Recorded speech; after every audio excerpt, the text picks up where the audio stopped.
ধর তুই কোথাও যেতে চাস, তুই যদি গুগল ম্যাপ ওপেন করিস তোকে কি কোনো রাস্তা দেখাবে? একদম না।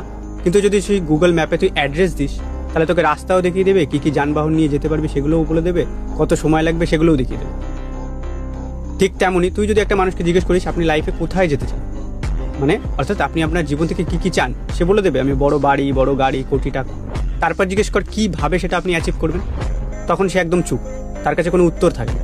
কিন্তু এই ভুলটা তুই করবি না, তুই যেটা চাস সেটা খাতার একবারে উপরে বড় করে লেখ।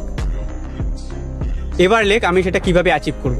আমি বিজনেস শুরু করব, কন্টেন্ট ক্রিয়েশন শুরু করব, বা মোটা মাইনের একটা চাকরি করব। আমি সাপোজ ধরলাম বিজনেস করব। ঠিক তার পরের নিচের লাইনে লেখ আমার বিজনেসের প্রোডাক্টটা কী। ঠিক তার পরের নিচের লাইনে লেখ আমার ওই প্রোডাক্টটা বানাতে কী কী জিনিস লাগে। ঠিক তার পরের নিচের লাইনে লেখ যে জিনিসগুলো লাগবে সেগুলো আমি কোন কোন মার্কেটে পাবো। ঠিক এভাবেই এক একটা প্রশ্নের উত্তর দিতে থাক আর এক এক সিঁড়ি উপরে উঠতে থাক। আর এইভাবে এক একটা সিঁড়ি আগাতে আগাতে তুই তোর গোল আর ড্রিম অ্যাচিভ করে ফেলবি। তোরা কেন না জানিস ইন্টারনেটে সাকসেস সিক্রেট, সাকসেস ফর্মুলা এগুলোই সারাদিন খুঁজে বেড়াস। ভাই কোনো ফর্মুলা নেই, এটাই ফর্মুলা। স্বপ্ন বড় দেখ, সেটাকে ছোট ছোট পার্টে ভাঙ, কিন্তু শুরু আজকে দিয়ে কর। এর বাইরে আর কিচ্ছু নেই।